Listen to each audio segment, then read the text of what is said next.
Bene, passiamo al prossimo relatore. Per noi è un onore in realtà averlo nuovamente ospite al PMexpo, se non erro anche per la terza volta, perché anche in alcuni anni scorsi, insomma, per noi è veramente un onore che lui desideri condividere la sua esperienza con noi. Come tutti i relatori ovviamente porta un valore aggiunto in più, ognuno porta il valore aggiunto della sua esperienza e della sua professionalità, però ovviamente pensare che un personaggio di spicco nel project management com'è il prossimo relatore che sta per salire sul palco ovviamente ci onora particolarmente, soprattutto perché sceglie di venire anche da lontano per condividere ecco, il suo speech di oggi. In questo caso parleremo ovviamente della trasformazione verso organizzazioni interamente basate su progetti, integrate con intelligenza artificiale e strumenti digitali, e lascio la parola ad Antonio Nieto-Rodriguez, come dicevo, tra i massimi esperti di project management, ex presidente PMI, membro Thinkers 50, autore per Harvard Business Review Press. Benvenuto Antonio. Thank you. Thank you. Thank you, Giulia. So thank you, grazie, buenas tardes.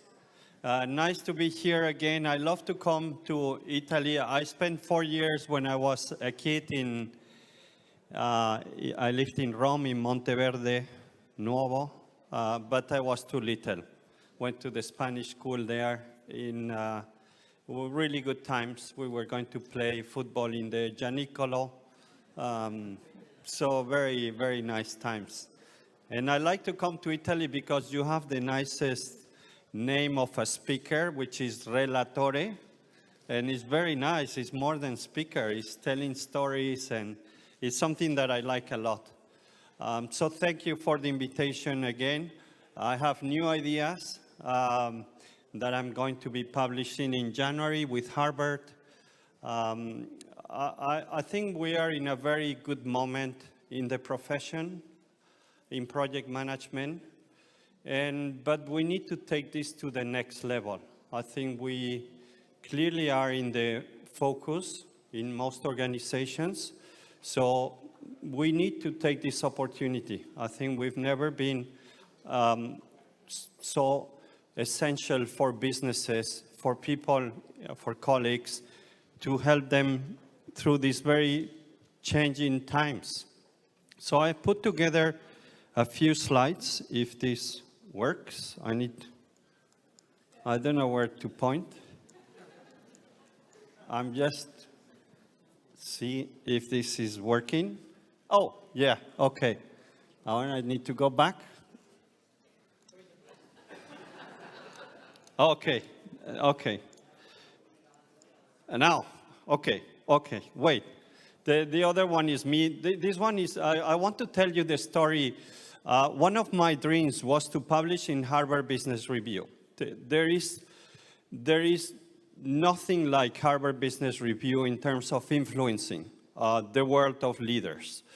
There's a lot of other magazines below, but this one is by far the biggest. And it's very hard to get in. And it took me like 5 years. They don't like to publish. They didn't like to publish about project management. They say this is not very strategic. This is not very sexy. It's very tactical. And you will not imagine how I convinced them that they were missing something. So my first book, the idea I told them, and they liked that, is that everyone, not just us, but everyone, your colleagues, are project managers, but they don't know it. So here's a book, how you can explain them how they can become better. We know how to do projects, but our colleagues, they don't know. The next one, which comes in January, similar, very simple. Every organization is project-driven, but the leaders don't know it. And that was enough. They say, oh, that makes sense. It's not so much about operations. Now it's about projects that drives the business. So sometimes we try to think too much or give too many details. Small ideas can have more impact sometimes. Just by that, they say, we want the book. Then I have to write. But I want to ask you one thing. There is one word that you hear at work, in the news, more, this is business work, it's a word, una parola, that is used more than AI, intelligence artificial. Which is the word? Which is this word that you hear more? Productivity, not, you hear a lot. Transformation. Transformation, you hear everywhere. And transformation happens with AI, but it happens with other many reasons. Transformations, it's very, very important. And we know what's behind transformations. It's projects. Transformations don't happen with the day-to-day. It doesn't happen with the business as usual. It happens to projects. Transformation is more important than artificial intelligence, much more. If there's something that your company needs to learn, it's how to transform fast. Everyone. Not the AI. AI is important, but it's not the most important thing. If your company learns how to adapt, that will make a big difference. And it will not be just for the short term. So one thing that annoys me a lot as a professional in projects and transformation is this number, which people say it's a number that projects fail. I don't agree, but when you look at research, 70%, if you go to the professor of Oxford, Ben Flimberg, on mega projects, he says 99% of the mega projects fail. I don't agree, but he has some research on that. So, but the thing that I want to share, maybe it's new, maybe you know it, is you will never fix the problem of success in projects and transformation if you don't work in 3 areas at the same time. We've been working a lot on the transformation, the project management, the capabilities, but today you can have a project or a transformation perfectly planned, and it will fail 100%. 100%. Why? Because we also need to tell the senior leaders they need to change too in the sponsorship, in the prioritization, in working as a team. But you also need to change the organization. So you need to work on 3 levels. As a project manager, I cannot change the leaders. I can talk to them, and I will give you some ideas. I cannot change the culture of the company. I can change the culture of my transformation team, but not the company. So that has been the bigger reason why the performance in project has not improved, not because of us, but because the leaders and the organizations have not adapted yet. Okay, so this is something that I want to address in my slides. This one maybe you've seen if you saw me. Your business are moving from operations to projects. So this is just one company. This is how resources, the time of the people in the company are evolving from day-to-day activities, working in production, doing always the same towards more project-based work, right? Today, the operations, you need less people than 10 years ago because we have a lot of Six Sigma, a lot of process improvement, a lot of ERPs. So your colleagues, even if they're not project managers, maybe 2 days per week, they are part-time project people. Yeah, that's a big problem for us, but it is. But when artificial intelligence and robots will be cheap, and you'll see robots walking around here, and they will say hello, and they will do some of the work that volunteers are doing, that will happen sooner than when we think. Robots will take over operations. I see already, I work with a company called L'Oreal a lot, And they say, well, you never see robots in a hairdresser. We sell our products through hairdresser. That's part of our operations.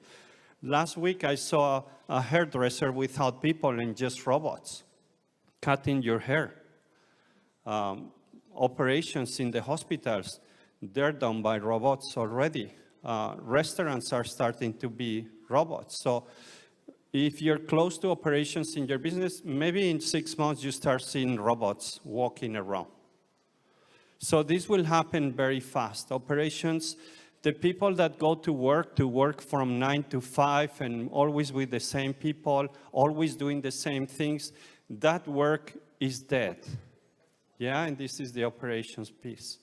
And what happens is that what do these people do? We still need people. They will move always to do transformation work, agile projects, product projects. So this is the biggest disruption ever. It's not AI the biggest disruption. It's the way the work will happen, which is project-based, team-based. Sometimes when I show this chart to very high-level people, the people with a lot of power, they say, Antonio, your picture is wrong. And I say, why? Because the blue line has to go to the bottom. I don't want anybody working in operations. 0. What's the added value? If a robot can do it 24 hours a day, no holidays, no salary increases, yeah? They don't get sick.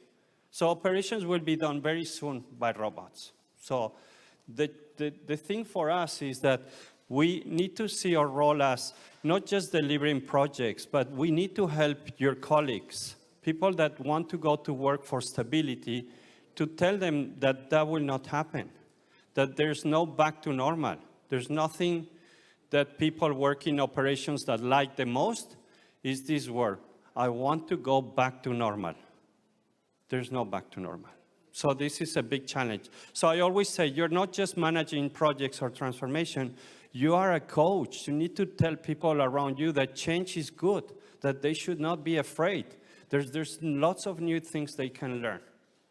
Okay, so that's what I called some time ago. So I want to start with challenges, and I want to see which one are related to your organization today. Most companies are not built for continuous transformations. Most organizations have been built for stability, for efficiency, for control, that's it.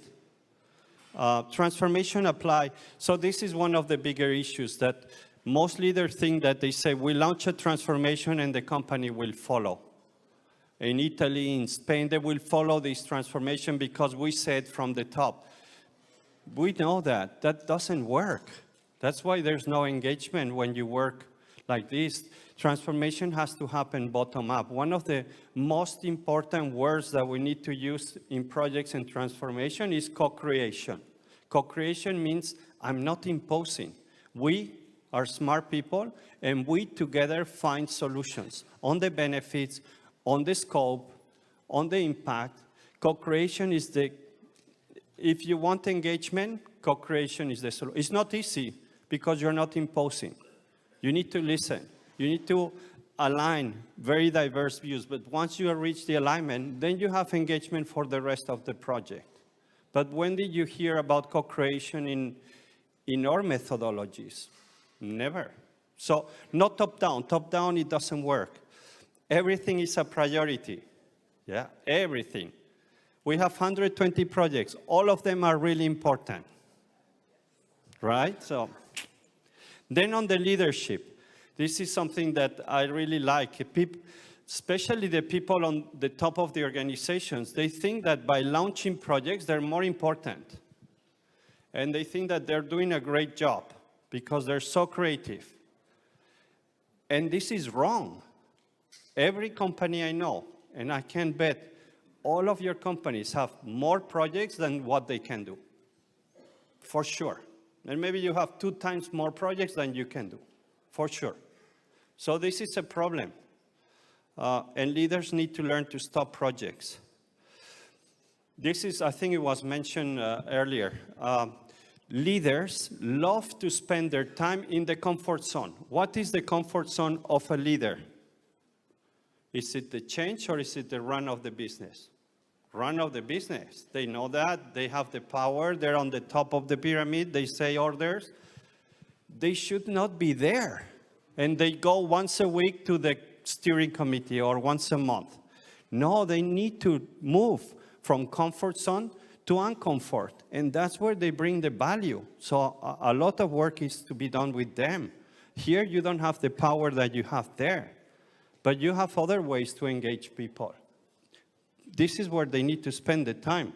This is one thing that makes me very angry. When I realized that it took me 20 years, 95 of the projects that we do, that you do in your companies, are incremental improvements. 15% increase, 20% reduction.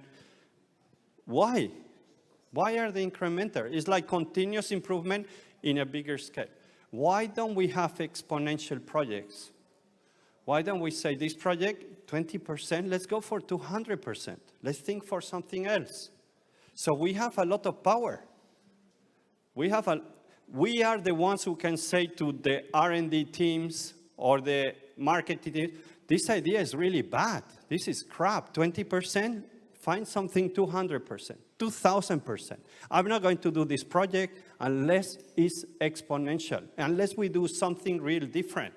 Who is doing digital transformation here in your companies? This is incremental. What takes you to the next level? So you can go back on Monday, say, all the projects that are incremental, we just do it as run the business. Let's find good ideas.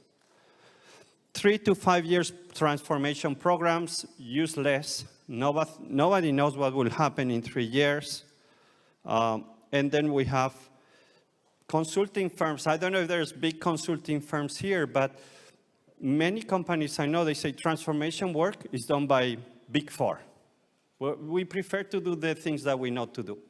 So you need to change that. And then the bigger thing is that most projects are a group of people. It's people that meet 1 or 2 hours per week. We forgot that the most important thing that you need to do as a project leader is, before even starting with the projects, create a team. I'm a big fan of Real Madrid. I don't know if you heard that team. No. It's not like we're the best, but you can see in sports, when a team works like a team, they perform much better. When was the last time that you said to the team in your project, today we're not going to talk about the project? What? No? No scope? No? Milestones? No? Today we're going to talk about the team. I want that we work as a team. All of you are important. If some of you don't perform, everybody's going to be impacted. Yeah? Let's spend some time knowing each other. Let's spend some time to know what you like to know, what you want to learn, where you want to do. When was the last time? I've spent 30 years almost in corporates, never happened. Yeah, we forget that projects need a team, and the team is never made, never. Okay, so I have here a QR code, and I'm going to ask you if you can scan it with your phone. Which are the top 5 years for you, just to get a sense of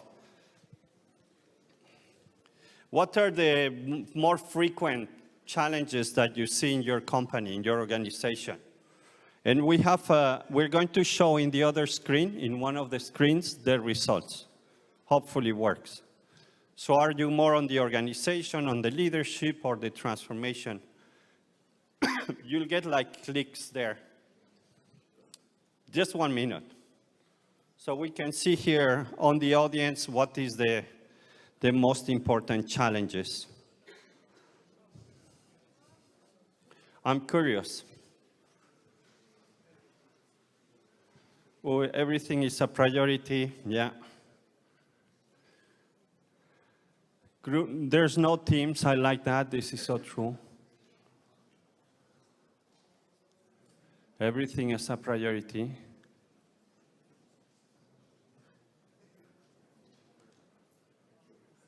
Very good, thank you. I'll give you 30 seconds. I like the everything is a priority. It's actually a big issue. Number 4, the team. Wow, very interesting. Incredible. As you can see, many of these challenges is not us. It's hard for us to change this. We can influence, we can talk, we can say, I don't do this project if we don't do them exponentially. Wow, thank you. We can share this afterwards with the slides. Okay, thank you. You can see clearly, this is about prioritization. It's about the leaders. We know how to do our work. It's the leaders, they've not been trained. And there's a lot of work to be done here. So thank you for that. We can go back to the slides. Thank you. We'll share this afterwards. So here are some solutions for the 8. Can you put it here too, please, so I can check the slide I'm. So we need to really, the big changes, we need to move from stability to fully dedicated teams. So most of you might manage projects that are part-time people. We need to move to more flat organizations. Co-creation is key. Don't impose. Even if you're the program director or the PMO director or you're the CEO, things happen when you co-create. And I told you, get everyone around the room and brainstorm. Let people think. Let people have their ideas. Don't block the ideas. Most of the good ideas come from the bottom, from people working with the clients. So have that discussion. It's going to go all over the place. But one core skill that we have is that we can get things together, right? And we are not afraid of conflict. We like conflict if it's constructive. So this makes a big difference. This is what happens in all the companies I know. It's like so many projects that is like the traffic here in the, how do you call the big ring in Rome? Oh, yes, a mess. So la circolare, ¿cómo? Quella. Oh, traffic all the time. It's like your company with projects, right? And what do the leaders do? They throw another car and another car, thinking that it's going to go faster. No, first you need to take cars out, right? So very important to stop projects. I have a small, if you don't mind, now that it's after lunch and for us it's siesta time, I like to do a bit of exercise.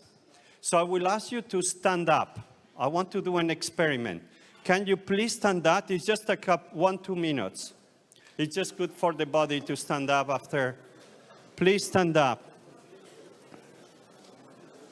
Stretch, you can stretch. Very good. There's somebody stretching. So I'm going to do a small exercise.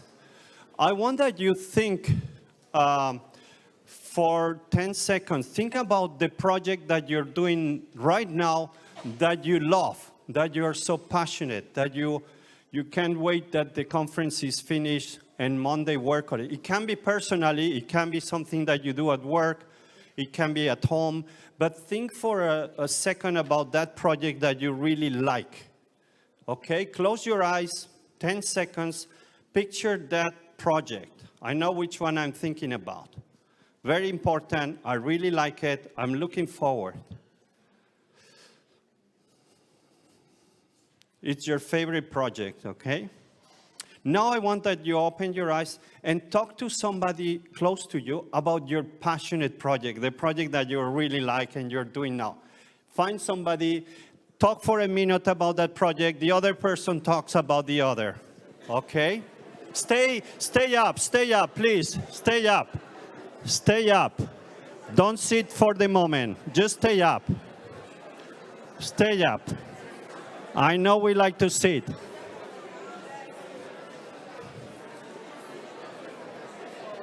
Your favorite project, it's number 1.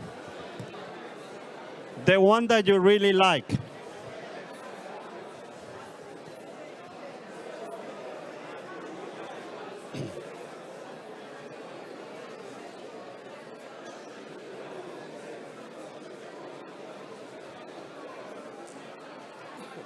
Okay, the other person shared your favorite project. Okay, share, ciao, grazie. Share your other project. Thank you. Share.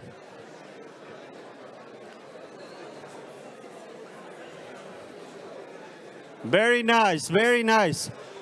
Okay, sorry, stop. Don't sit yet. 1 second, don't sit. Stop. I know we like to talk about our favorite projects. For sure, you could talk for 2 hours. But now, I'm the boss, and suddenly there's no more budget for your project. The one that you like, it's finished. You need to stop it. Sit down if you don't fight for it. Sit down. If you want to fight for it, just stand up. Okay? If you give up, stand up if you will fight for it. Okay.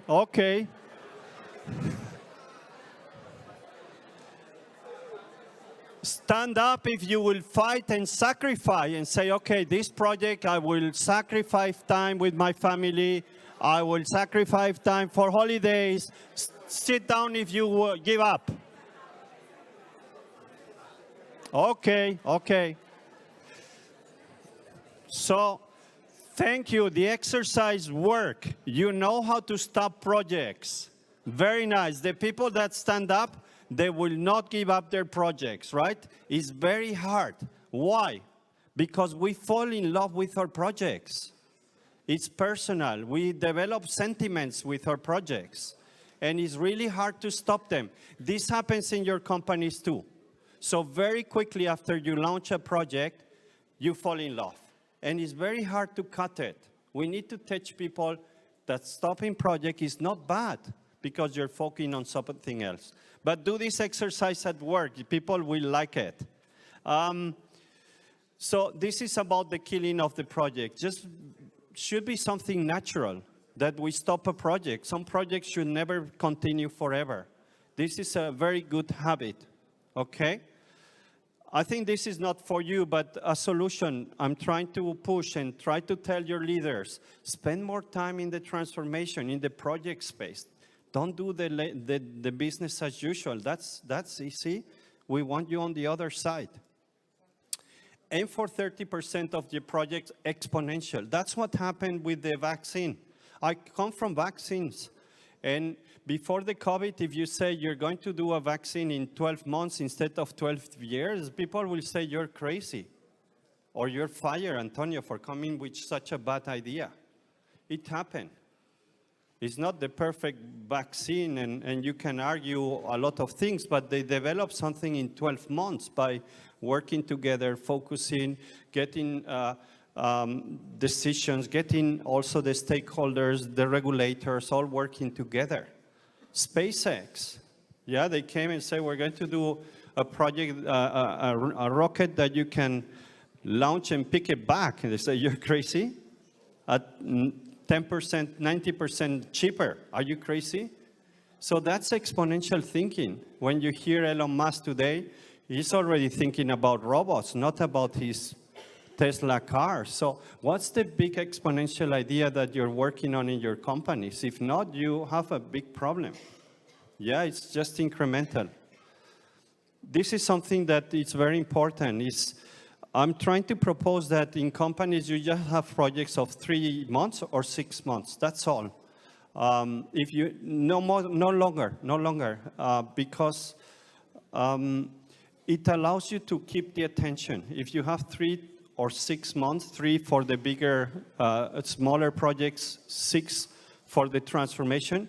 When you have projects of only 6 months, even if the big thing happens 3 years, you create more focus, you create more speed, and after 6 months, you allow leadership to pivot. You allow leadership to stop it. You allow leadership to accelerate. So it just facilitates a lot also the capacity that you have. So in the companies I work with, we put this rule, only projects for 3 months or 6 months. That's it. Longer? No. Longer you can have a baby, 9 months, that's all. But no, nothing more. Because it's just projects of 3 years, they're not reality today, not anymore. And then one of the biggest tasks for us is to help companies to build a transformation muscle internally. You cannot depend from external consultants. Consultants are very useful, but they should coach you on how to build transformation in your companies. If you transform fast and good, this company will survive anything. And this is something that most companies don't have that. And then this one is good. It's about the team, right? So it's interesting. The most engaged people in any project are volunteers, like the volunteers here for creating the PMexpo. They are passionate. They will work late. They will go through challenges. They just enjoy it. Do you know how people are appointed to work in projects in company? It's top-down again. It's appointing. Welcome, you're joining this project. Do they ask you if you have time or if you like? No, they don't ask you. They tell you. You don't have engagement. So next time you launch a project in your company, say, who wants to volunteer?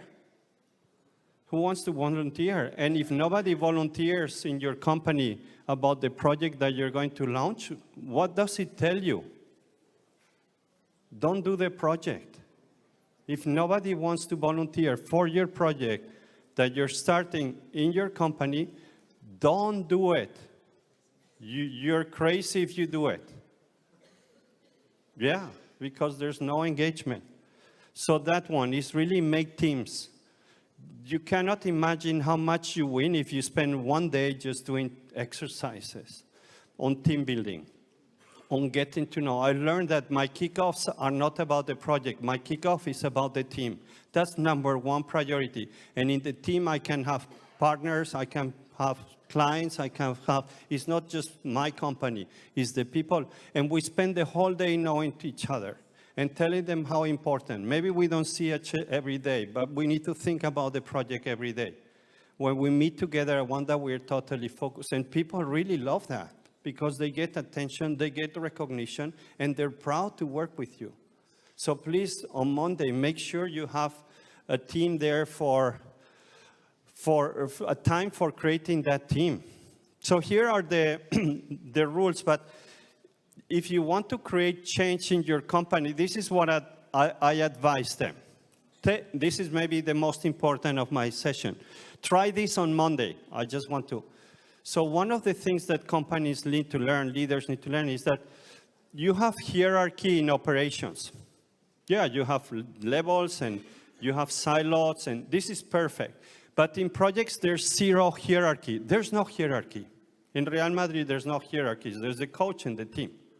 In projects, there should not be hierarchy. You should not have to ask somebody to talk permission, to talk to. No, if I have a problem and the CEO is the one that needs to help me, I call the CEO. I cannot ask permission.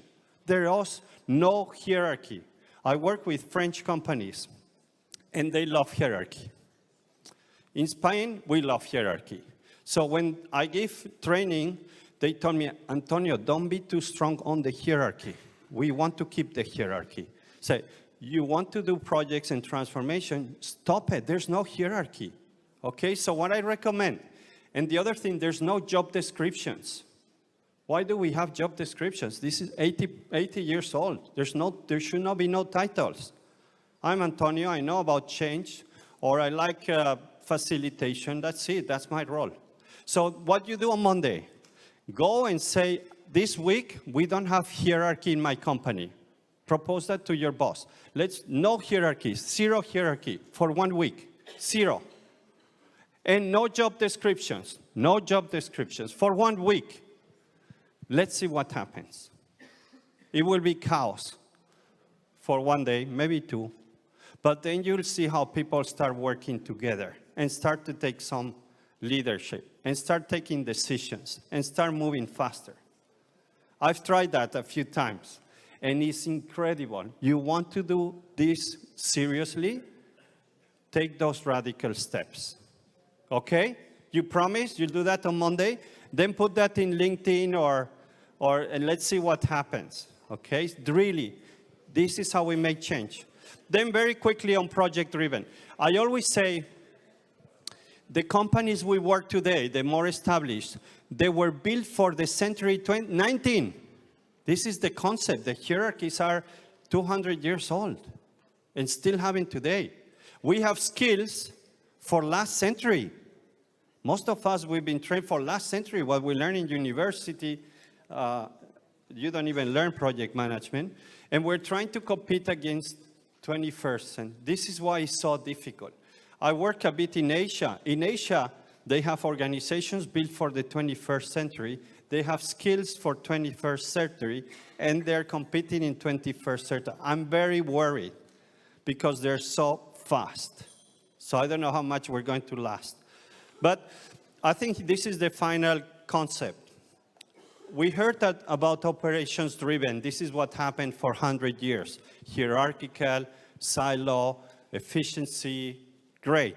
But then it got disrupted with the Agile organization. Agile was disrupting that, but it was working on small teams. But that's 20 years old concept, 20 years old concept. I was talking to somebody high in PMI. They were telling me, we're going to do thought leadership on Agile organization. I say, what? Are you going to spend time on something that's 20 years old? No, thought leadership, how about the future? So the next model is project-driven. Projects at the core. Projects are the central. Operations are modular. Operations can be outsourced, can be done in platforms, can be done in ecosystem. But what will make the big success is when you put projects at the core. So it's just flipping from operations to project. That's what I started. There's never been a moment in history, business, where projects have become so important and us can play such an important role. And I go along here, you'll get the slide. So what is an operations-driven, agile, and project-driven? So you see the shift. This is coming in the book. There's limitations in operations-driven. They don't like to change, obviously. Very slow decision, very focused on efficiency, silo, and leadership. Agile is great. Agile broke, it was disruptive. Agile organizations like ING, Scale, and all these things, but it's not global, it's just local agility. It's not the best for building constant transformation. There's no strategic offer, hard to scale. And then there's really not much sponsorship. And I came with this concept of project-driven, where you work on the organization, the culture, the hierarchy, the governance, the leadership, which is about focus, prioritization, human resources. One of the things that, there's so many things that make me angry, but this one maybe is one of the top ones. I've worked in companies that have 50,000 employees, BNP Paribas, GSK, Pharma, 50, 60,000. And when we launch a project, they cannot give me 20 people. And these are transformation. They cannot give me 20 people full-time. They give me maybe 30 part-time. And I don't know how a company with 50,000 people cannot give me 20 full-time for a strategic project. How is that possible? No, because they all have a day-to-day job. And they want to, this is so bad. This is terrible. If you cannot give me 20, then we have a big problem. So agility to move people, you don't need to be attached to your job. We know that. But 80% of the people don't know that. They want to still sit in their jobs, and this is not good. Performance and so on. So there's something more on my website. You'll see a lot of stuff for free. So if you want to do a diagnostic on your company, you can do it for free and see how project-driven is your organization. You'll get the slides. I'll have a few, but I think this is the finished part. I think often I discuss what is the best definition of a project or a transformation, and I never, it's not mine. I heard that from the most important person in Harvard when we were talking about projects.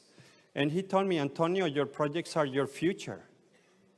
And I said, Adi, I've never heard that definition, where we talk about on time, start, end, goal, scope, and so on. But we're very technical. But really what we do in businesses, what we do in the world, we build the future. We don't build the operations. The operations run the business. The operations run. But you are the people who build the future. There's nothing more important than our role.